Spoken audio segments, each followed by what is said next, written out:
Good afternoon and welcome, everyone. This is a very exciting day for Peoria. We are here to celebrate and to honor a great American businesswoman, a great American inventor, and a great American philanthropist. Her name is Annie Turnbo Malone.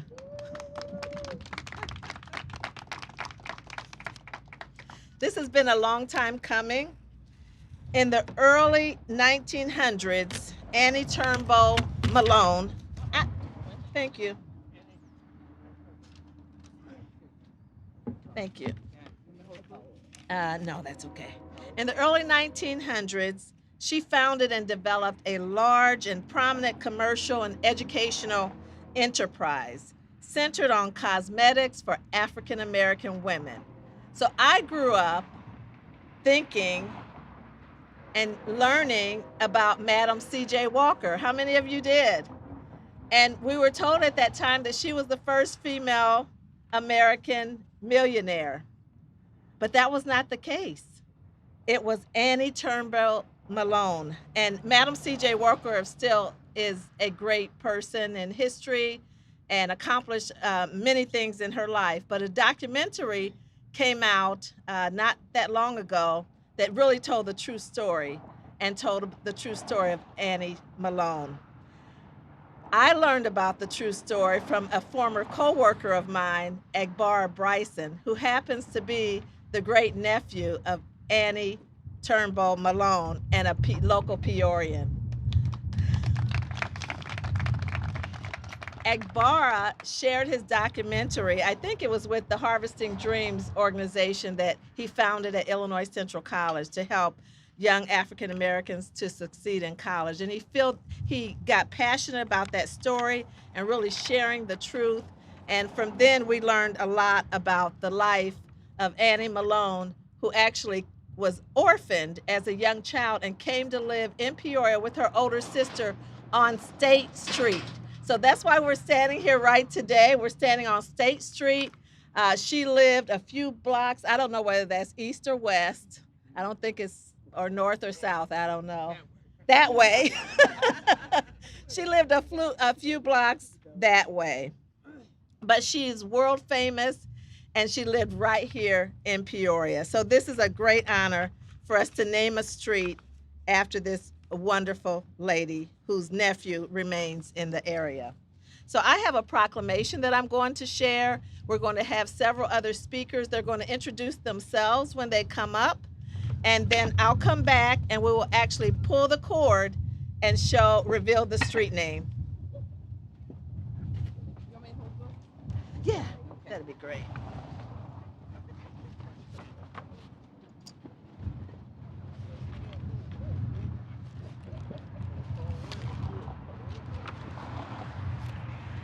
Whereas Annie Minerva Turnbo Malone was born on August 9th, 1877 in Metropolis, Illinois.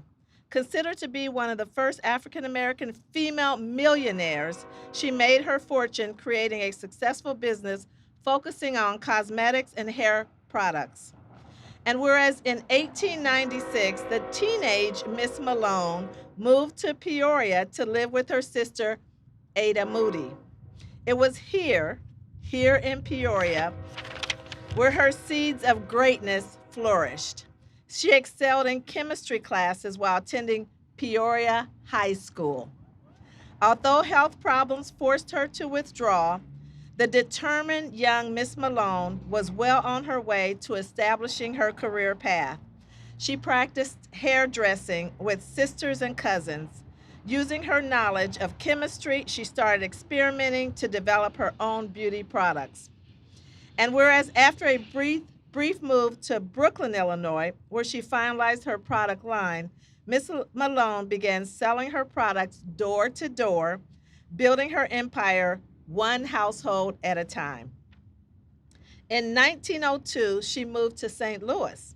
It was here where she would expand her business into a storefront, broaden her marketing efforts by expanding into advertising, and enhance her sales force. Whereas in 1918, she established the first African American college in the country designated to cosmetology. She named it Poro College. Poro is a West African term that refers to physical and spiritual healing. The college campus included a manufacturing plant, retail store, cafeteria, residential facilities, a gymnasium, a bakery, and a chapel. This served as a popular community hub for the African American residents of the area. And whereas she was just as well known for her philanthropy as she was for her business acumen. She was a generous donor to the YMCA, Howard University, College of Medicine, and the St. Louis Orphans Home. Remember, she was an orphan herself. It was later, that orphan home was later renamed the Annie Malone Children and Family Service Center. A parade in her name and honor is held on May Day every year in St. Louis. And we're going to have one here in Peoria as well. Now, therefore, I, Rita Ali, Mayor of the City of Peoria, Illinois, do hereby acknowledge the career and the legacy of Annie Minerva Turnbo Malone in Peoria, Illinois, this 18th day of October 2023.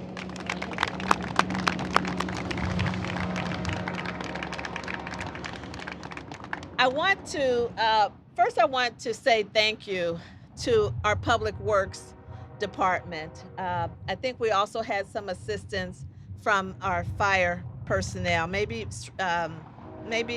police personnel as well. But our Public Works Department, and working very closely with Stacy Peterson, who's our Strategic Communications Manager. Where you at, Stacy? I want to thank them. Raise your hand, Stacy, for all the effort they did in organizing this event and bringing it together today. I want to thank the leadership of our Peoria City Council. You're going to hear next from Councilwoman, 1st District Councilwoman Denise Jackson, but also here we have 4th District Councilman Andre Allen. We have at-large Councilwoman Bernice Gordon Young. Do we have any other council members here? And our Madam Clerk, Stephanie Tarr. So at this time, Councilwoman Jackson. Thank you. Thank you, Mayor Ali. Wow, this is an exciting day. We have been waiting for this for some time. My comments will be brief, but I'm just going to say, we continue to watch history unfold here in the city of Peoria. And as a history buff, it never ceases to amaze me about the history that has taken place in the city of Peoria. And I'm just grateful to people, jewels in our community, like Mr. Agbara Bryson, who continues to work with young people, and most importantly, for sharing this important story of his relative who once made Peoria her home. So I'm excited. I'm especially excited because as a teacher, as we do research projects and as we celebrate history, and particularly Black history this year, one of my jobs is to have students do research projects on entrepreneurs who lived and did their work here in Peoria. So Annie Malone will be among those projects that we hope to celebrate as we celebrate Black History Month. So congratulations once again. Thank you, Mr. Bryson, for sharing your family's legacy and history. And it's not ironic, we're just down the street from the statue of Richard Pryor, who also was a native of Peoria and lived and did a lot of his work here in this community. And when he achieved success, he didn't forget about where he came from. So kudos to Mr. Bryson for sharing this story. And once again, we celebrate the accomplishments of people who once made Peoria their home. Thank you once again. At this time, I'd like to introduce journalist Pam Adams.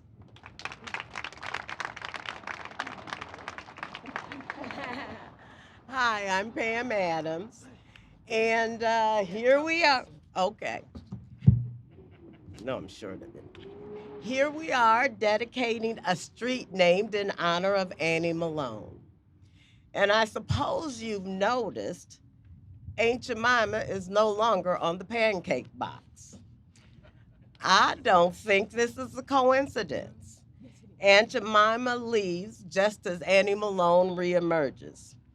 Now, my theory is all wrapped up in the politics of black hair and black representation, but here's the gist of it. For almost 100 years, Aunt Jemima, or an Aunt Jemima type, has been the most visible image of black womanhood in this country. She was everywhere in advertising, cookie jars, at the movies, and in the kitchen cabinet on that pancake box. I don't think we can truly understand the impact of an Annie Malone and the women of her era without understanding what they were up against. And they were up against a dominant culture that saw them mainly as mammy, i.e., Aunt Jemima, loyal, self sacrificing, happy to serve, or some kind of immoral, scheming Jezebel, or a loudmouth, angry sapphire. I don't want to ignore what white women were up against, but they had Betty Crocker and Eleanor Roosevelt. In real life, black women always relied on each other. Women like Annie Malone were community builders. They carried the culture forward in families, in churches, in politics, and philanthropy. We saw Annie Malone do all of that. She built a business empire, but not for herself or for her glorification alone. She was a powerful presence in the Black Women's Club movement. She once served as president of the Missouri Federation of Colored Women's Clubs. And I have to believe, though Agbara is going to have to help me confirm, that she knew about and probably donated money to the women in Peoria who were involved in the Black Women's Club movement. That would be the Colored Women's Aid Club, who founded what eventually became Carver Community Center. These women, like Annie Malone, always found a way to confront the damaging stereotypes that are the root of injustice and inequality. And it always involved community building. The model that drove them, lifting as we climb, is still Carver Center's model today. And it's the legacy of everything Annie Malone accomplished. I doubt many black families had an Aunt Jemima cookie jar, but every household I know had a straightening comb and an auntie or a neighbor who did hair, all the while raising money for the church or the scholarship fund. Removing Aunt Jemima was a long time coming. It happened in dribs and drabs. All the while, Annie Malone's name and her legacy were coming back to mainstream memory. In the 1990s, a woman named Olivia Blackamore, with the help of Linda Sane, came here researching Annie Malone for an exhibit she put together at the DuSable Museum in Chicago. St. Louis has always recognized her, as Mayor Rita said, with the annual Annie Malone Parade and the Annie Malone Children and Family Services Center. Linda Nance and others in St. Louis are doing amazing work keeping her legacy alive there. And here in Peoria, her great nephew, Agbara Bryson, lit the torch to make her legacy better known in Peoria. And the Peoria Riverfront Museum with Everley Davis has picked it up. And with this street sign, we say once and for all, goodbye, Aunt Jemima. Welcome back, Annie Malone. You were with us all along.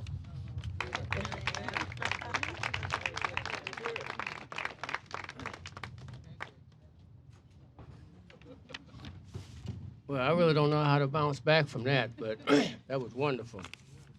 But I want to start off by thanking everyone for being here.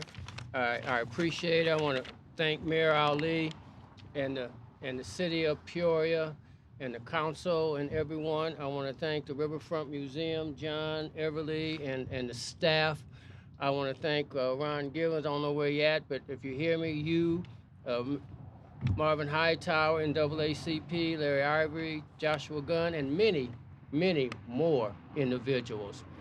War, wife, cousins, all of you. So I'm going to kind of be brief, although I got to share this history right here. Really, you probably didn't know this, but St. Julian Hotel right here, they say that Richard Pryor had his own second floor suite in there. That's Peoria connection.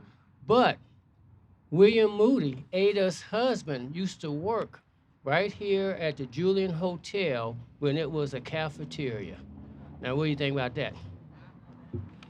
So, I just want to say that I know Aunt Annie and my ancestors are looking down and smiling and showering blessings on everyone that has made this ceremony possible. Of all the wonderful things that have happened in Peoria regarding her, and we want to continue to share her story and his legacy. I want to thank, may God bless all of you, and let's keep her story alive. Now, I got 2 minutes? Okay. So I just want to tell about Annie Malone. You know, y'all look at me, I ain't getting none of that money, so don't be looking at me thinking I got some money, because I ain't. I got about $5 in my pocket. Because me and my mom, we were raised in the Warner homes, and then we moved up the street to the Taft homes. And so I never really knew about Annie Malone. Cousin Florence and her relatives knew about Annie Malone. And when I was young, I used to go to the farm. Annie Malone bought her sister and my great-grandfather a farm out by Tannard's. So I would go out there and visit, and I would see these Poro stuff and this stuff. I didn't know nothing about no Annie Malone. And I would ask my grandma, who's Annie Malone? Oh, you don't need to know that, boy. And so I never really did know. All I know is that they used to go back and forth to Chicago, and there used to be my uncles and some other folks would come to the farm from Chicago, and they were developing the Poro products. So when my grandparents died, they left all of this, what almost would call it junk if you wouldn't have looked through it, because it was so massive. The stuff that I have left is just a small portion of what my grandmother had saved. My grandmother, she was OCD, is that what that's called? But it came out wonderful, because it wasn't for her. She had all the names of the people. She had the dates and things. If it wasn't for her, I wouldn't know who is who. And so as we went through this stuff, after my mother and my daughter threw away tons of stuff, this is what remained. But I'm gonna say this. I knew that I was the chosen one. And I'm gonna tell everybody in here at some point in life, you're gonna be a chosen one for something. And the secret is understanding what you're chosen for. Now I see Dr. Curator there, thank you for coming, but I was never a good student. My students used to be, here he come, he go run. And for me to put together a book and to have the Illinois Historical Society give a certificate and recognize it is truly a blessing. So I'm nothing but a vessel. But I tell you, none of this would be possible without all of your support. So thank you. May God bless you, and may we continue to support and share this legacy. God bless you. Thank you.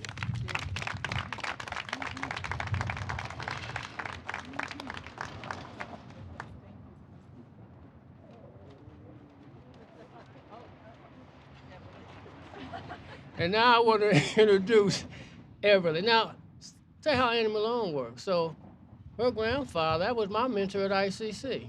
That's Annie Malone effect. We're going to call it an Annie Malone phenomena, because that's exactly what it is. All right, Everley, come and take it over. All right, good afternoon, everybody. My name is Everley Davis. I am the newly appointed Assistant Curator and Community Engagement Coordinator at the Peoria Riverfront Museum. And thank you. And that new appointment came after a year of working with Agbara, which it was an honor every step of the way to work with you and for you to share Annie's story with us. And so the first exhibition that I curated is titled Life and Legacy of Annie Malone. It is on view now and will be on view through the spring of 2024. And to go back to what Mayor Ali was talking about earlier in the introduction, is that a lot of us were taught that Madam C.J. Walker was the first self-made millionaire in America, and Annie Malone definitely came first. Madam C.J. Walker did not get the idea to start selling hair care products until after she came across Annie Malone in St. Louis in the early 1900s. She was a student and a seller of Poro products before she went off to formulate her own products. But Annie was the first millionaire, the first major female Black philanthropist in our country, along with so many other firsts for Peoria, for our region, for our nation, and internationally she was known as well. And you can find facts and stories and connections to all kinds of great people in history through the exhibition at the museum. And it is thanks to Agbara for donating the items that are on view at the museum that we're able to tell that story now and continue to tell it in the future. And so it is an honor and a privilege to be able to bring that story back to light and to honor this space right here in our city with her name. So without further ado, Mayor Ali. Thank you, Everley. Thank you. At this time, we are actually going to pull the cord to reveal the street sign. I'm going to ask Margaret, Agbara's wife, to join us, and I'm going to ask Miss Florence to also join us to pull that cord.